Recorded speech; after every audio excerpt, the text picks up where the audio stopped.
नमस्कार, स्वागत है आप सभी का झारखंड की खबरों में और मैं हूं आप सभी के साथ अमाज सीजा। खबरों की शुरुआत करेंगे। आपको बता दें, रांची में छात्र आंदोलन को लेकर झारखंड की राजनीति पूरी तरीके से गरमाई हुई है।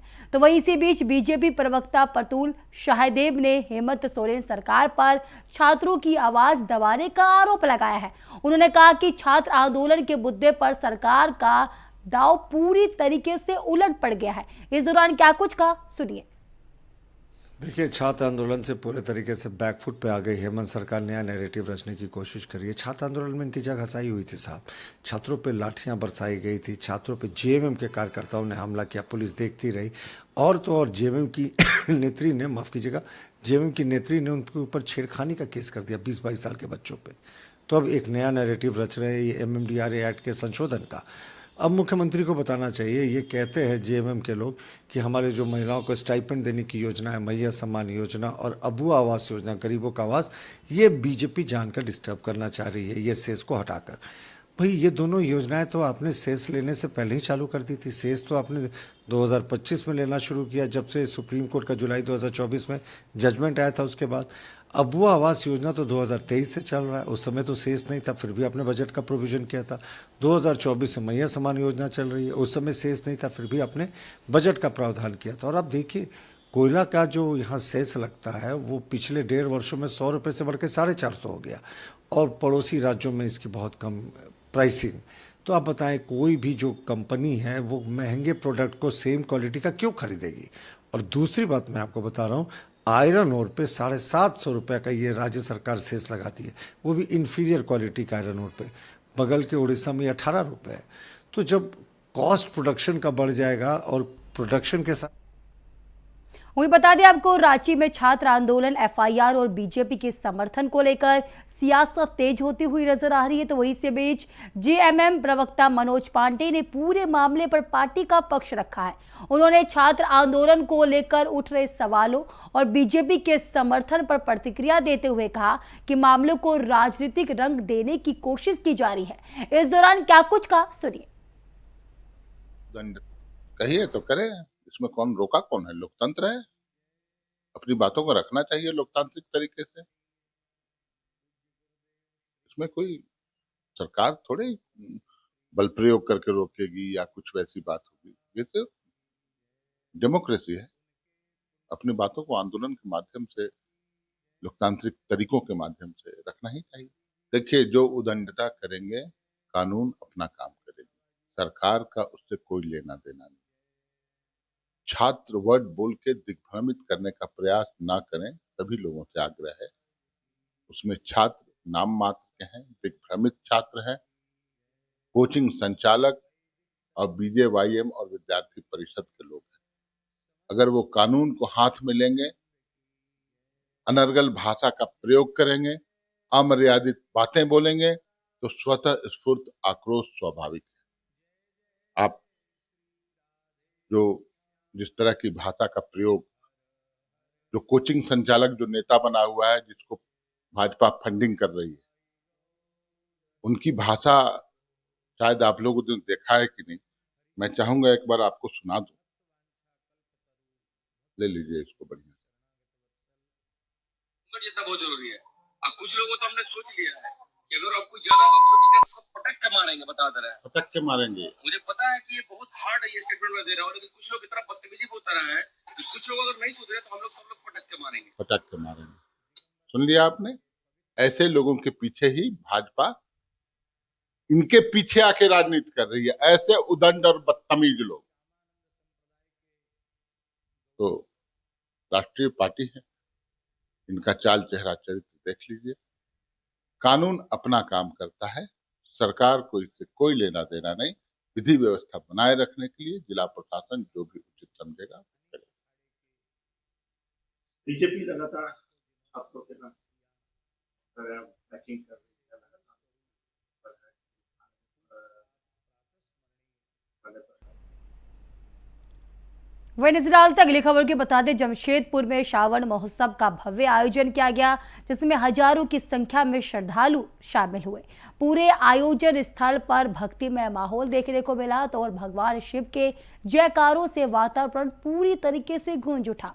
तो आपको बता दें, महोत्सव में पूर्व केंद्रीय मंत्री रघुवर दास और विधायक भी मौजूद रहे। दोनों ने श्रद्धालुओं के साथ उत्सव में भाग लिया और धार्मिक कार्यक्रमों का आनंद लिया। तो आपको बता दें, आयोजन के दौरान बड़ी संख्या में लोगों की मौजूदगी रही, जिसके चलते सुरक्षा और व्यवस्थाओं के लिए विशेष इंतजाम भी किए गए।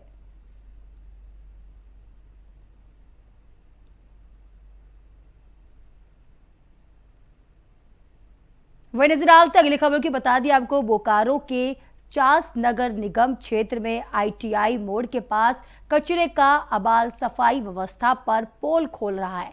सड़क किनारे जमा गंदगी के कारण राहगीरों और स्थानीय लोगों को काफी ज्यादा परेशानियों का सामना करना पड़ रहा है। तो आपको बता दें, कचरे के ढेर से न सिर्फ आम लोगों की सेहत पर खतरा मंडरा रहा है, बल्कि आवारा पशुओं के लिए भी यह परेशानी का सब बना हुआ है। आपको बता दें, स्थानीय लोगों का साफ तौर पर कहना है कि निगम के जनप्रतिनिधि सफाई व्यवस्था को लेकर बड़े बड़े दावे करते हैं, लेकिन जमीनी हकीकत कुछ अलग ही नजर आती है। जी बिल्कुल, नगर निगम में कचरा गाड़ियों द्वारा लगातार यहाँ पे रोड किनारे ही कचरा गिराया जा रहा है। उस कारण से ढाके और लगातार गिराने से रोड पे भी कचरा आ रही है और इसमें स्मेल होती है। और सिर्फ पुलिसकर्मी को नहीं, यहाँ के आम जनता को भी काफी परेशानी होती है, जिस कारण से लोग त्रस्त हैं। और हम लोग भी अपना स्तर से नगर निगम के पदाधिकारियों को सूचित किए हैं कि ये जो कचरा का अंबार लग रहा है, इनको जल्दी से जल्दी हटाया जाए। और अभी कुछ यहाँ के समाज सेवी और आमजनों के द्वारा रोड जाम किया गया था इस चीज को लेके कि जल्दी से यहाँ पे सफाई का कार्य हो।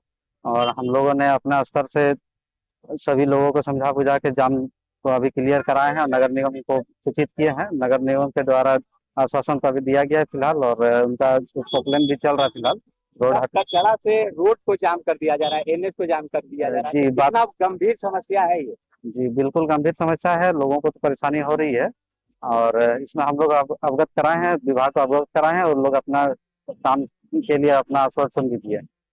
सर, मानते खुले में कचरा का डंप करना आम जनों के लिए भी खराब है। एक्चुअली जो आपका उनका नोटिफाइड एरिया है वो अपने एरिया में ही गिरा रहे हैं, लेकिन ये रोड तक आना गलत बात है। सर, स्थानीय लोगों के द्वारा ये पता चला है कल के डेट में कोई महिला इस कचरा की वजह से एक्सीडेंट होते वही नजर डालते अगली खबर की बता दी आपको, बोकारो परिसदर में जिला कांग्रेस कमेटी की कार्यकारिणी और PAC की बैठक आयोजित की गई। बैठक की अध्यक्षता जिला कांग्रेस अध्यक्ष जवाहरलाल मथा ने किया। आपको बता दें, इसमें बोकारो विधायक श्वेता सिंह, जिला कांग्रेस प्रभारी संजय पांडे और प्रदेश कांग्रेस महासचिव समेत कई नेता और कार्यकर्ता इस बैठक में शामिल हुए। तो ये बता दें, बैठक में केंद्र सरकार के खान एवं खनिज विकास एवं विनिमय संशोधन बिल 2026 का विरोध किया गया। मामले को लेकर के कि हम लोग SIR के तहत जो साजिश रची जा रही है केंद्र की भाजपा सरकार की, उस साजिश को हम लोग पूरी ताकत से विफल करना है। और जो सही मतदाता है, उस मतदाताओं को जो नोटिस मिला उसको सहयोग करके हम उसको अपने वोटर लिस्ट में उसके नाम को दर्ज करवाएं। इस पर विस्तार रूप से बहुत गंभीर चर्चा हुई। और साथ ही 27 तारीख को वोट या चोरी, खान एवं खनिज संशोधन विधायक और जो